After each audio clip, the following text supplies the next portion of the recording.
Hello everyone. देखिए आपका section number 101 Indian Evidence Act का था। This was related to the burden of proof, definition of burden of proof. This topic is very very important for your prelims. This topic is very very important for your mains, and the same topic has been given under section 104 BSA.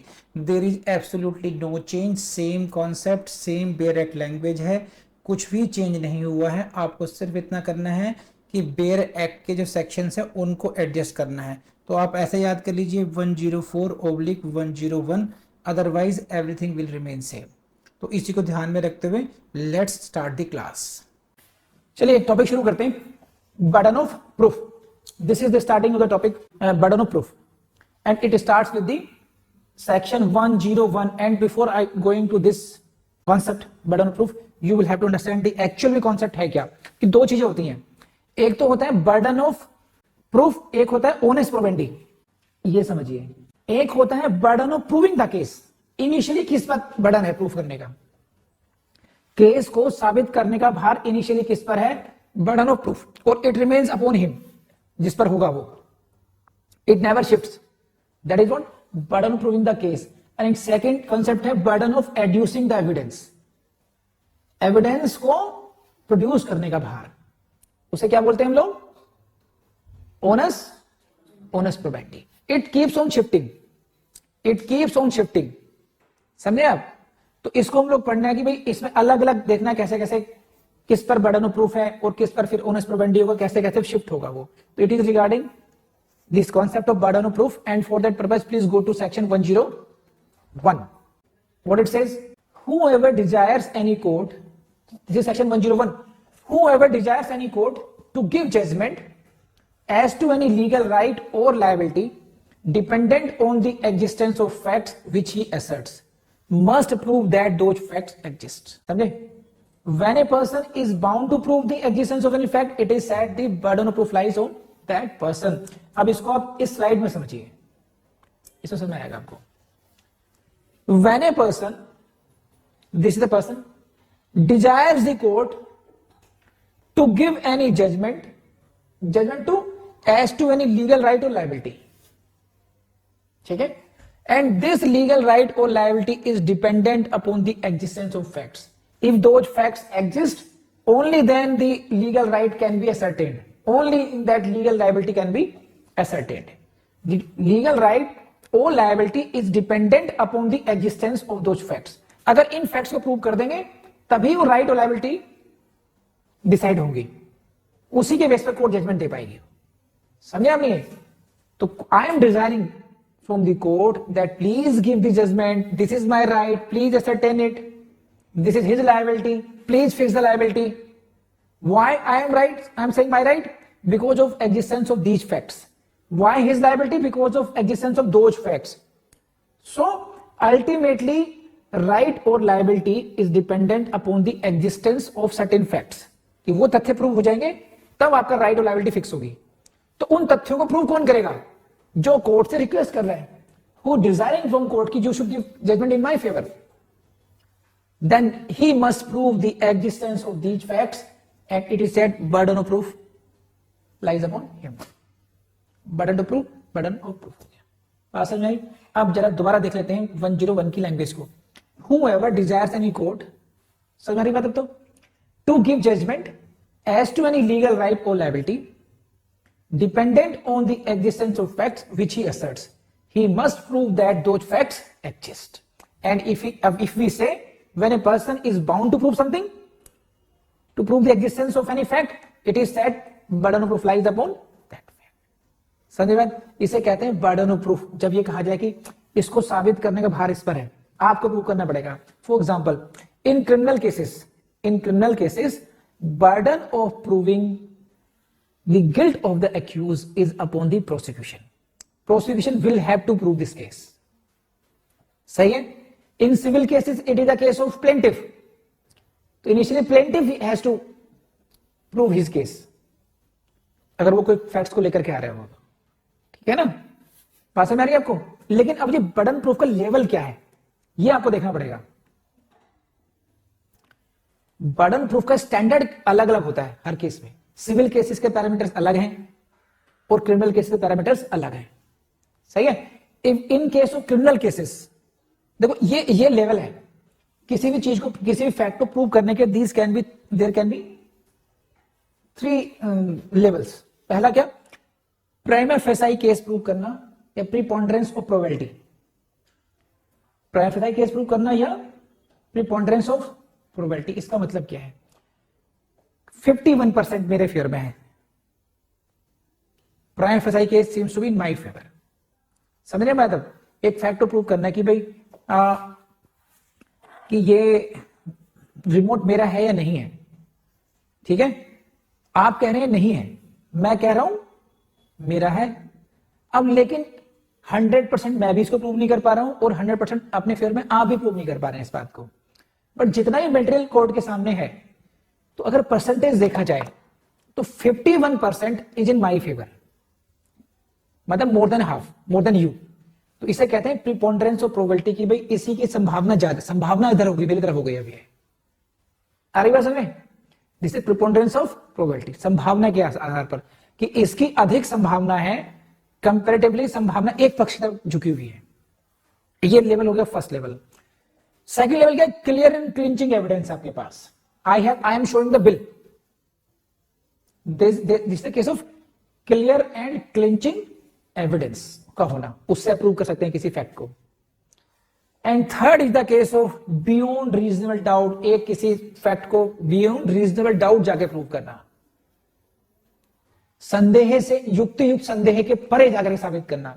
तो इन criminal cases this is the highest degree of standard of proof which is required, that prosecution is required to prove the case beyond reasonable doubt. Are you getting this point? In case of civil cases are proved on the basis of both prima facie case bhi and through the clear and clinching evidence bhi. If this is not available, even in case of preponderance of probability के आधार पर भी cases को decide किया जाएगा in case of civil cases. So this is the difference between the level of standard of proof of criminal cases and civil cases. बात समझ आ गई आपको? इस तरीके से केस बढ़ता है आगे को। क्रिमिनल उसमें, सिविल केस में कभी आपको बियॉन्ड डाउट प्रूव नहीं करना अपने आपको, सही है। किन लोगों को बात समझा चुकी, रेज हैंड। बढ़ते हैं आगे फिर। तो प्रोसिक्यूशन का भार है वो कैसा है, बियॉन्ड डाउट प्रूव करना। Prosecution says in a case, prosecution says A committed murder, A ने मर्डर किया, तो A will have, prosecution will in this case prosecution says that, take this illustration, in this case A is accused of committing murder of B. A पे क्या आरोप है कि उसने B की हत्या की। What is required from prosecution, that A committed murder and prosecution will have to prove the case beyond reasonable doubt. Clear होगी बात ये? प्रोसिक्यूशन का जो भार होगा, प्रोसिक्यूशन की जो जिम्मेदारी है उस केस को बियॉन्ड डाउट प्रूव करना है, that you committed murder. Now A जो accused है, he takes the plea of self defense कि I committed his death, I caused his death in the exercise of my right of private defense. अब question यहां पर यह है कि जो A ने प्रूव करना है अपनी बात को, कितने स्टैंडर्ड पे जाके प्रूव करना पड़ेगा, व्हाट विल द स्टैंडर्ड, कब कोर्ट कब मान लेगी उसकी बात, जो 3 लेवल मैंने बताया आपको अभी। समझ रहे मैं आप क्या समझना चाह रहा हूं उनको मैं, कि आपने ये देखना है कि इसने बात साबित कर दी नहीं कर दी, बर्डन ऑफ प्रूफ किस पर होगा ये डिसाइड कर चुके हम। लेकिन व्हेन कैन वी से कि the burden of proof is discharged, अब इसकी जो जिम्मेदारी थी साबित करने की वो इसने साबित कर दिया, कब मानेंगे हम? प्रोसिक्यूशन केस में कब मानेंगे? जब बियॉन्ड रीजनेबल डाउट प्रूव कर दे। But in case of accused, if he takes the plea of self defence, he need not to prove his defence beyond doubt पे जाकर प्रूव नहीं करना, even if he shows prima facie cases में doubt in his favour, और preponderance of probability के हिसाब से उसके 51% वाला मामला ही बनता है उसके फेवर में, then we can say accused has discharge his burden of proving his case, self defence. बात समझ आ रही है आप लोगों को? तो प्रोसिक्यूशन के लिए जिम्मेदारी ज्यादा, और एक्यूज अगर कोई बात कहता है तो उसके लिए जो स्टैंडर्ड है, मानक है बर्डन ऑफ प्रूफ का, वो कितना है? केवल प्राइमा फेसाई केस प्रूव करना है उसको, कि प्राइमा फेसाई केस लगना चाहिए कोर्ट को कि he acted in his right of private defence. सही है? इसका रेस्टोरेंट देख लेते हैं फिर क्या है 101 का।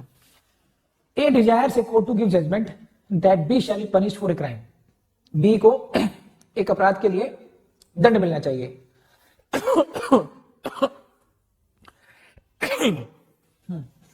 I read again. A desires a court to give judgment that B shall be punished for a crime which A says B has committed. सही है? कौन कह रहा है, डिजायर कर रहा है ए से, कोर्ट से ए, कि बी ने अपराध किया है, क्योंकि बी ने अपराध किया है इसलिए उसको दंड मिलना चाहिए। It is the desire of A. तो ए को ही प्रूव करना पड़ेगा, A must prove that B has committed the crime, B को ए को ही प्रूव करना पड़ेगा कि अगर आप कोर्ट से डिजायर कौन कर रहा है, ए, और व्हाट क्या डिजायर है कि बी मस्ट बी पनिश्ड। क्यों पनिश, फैक्ट्स क्या है, because he has committed a crime. तो जो कमीशन ऑफ क्राइम के जो फैक्ट्स हैं, these facts should be proved by A. This we say burden of proof lies to prove the case on A. A desires to the court that B shall be punished for the crime, then A must prove that B has committed the crime. This is very simple. समझ गए आप लोग, पढ़े आगे। लेकिन ये illustration बहुत, it seems to be very simple, but it can be very very confusing if it comes in your prelims exam. Why? Because जब आप प्रीलिम्स देने जाएंगे तो मिनिमम 10 to 12 बुक्स आप पढ़ के जाएंगे, याद करके जाएंगे, और फिर समझ में नहीं आता ये इलस्ट्रेशन 101 में था, 105 में था, कहां था ये। तो इतना रिवीजन कीजिए बार बार आप कि आपके माइंड में, आपके दिमाग में, मस्तिष्क में एकदम बहुत साफ इमेज होनी चाहिए कि ये इलस्ट्रेशन हमने कौन से सेक्शन में पढ़ा था। ठीक है, next illustration B. A desires a court to give judgment against that he is entitled to certain land in the possession of B. This is the civil case. Earlier कौन सा था, क्रिमिनल केस था, ये हो गया civil case हो गया। That he is entitled to certain land, कि मुझे ये लैंड मिलना चाहिए, by reason of fact that which he asserts and which B denies. A is desiring from court that he is entitled to land in possession of B. B के possession में land है, वो मेरा है, मुझे दिलवाया जाए।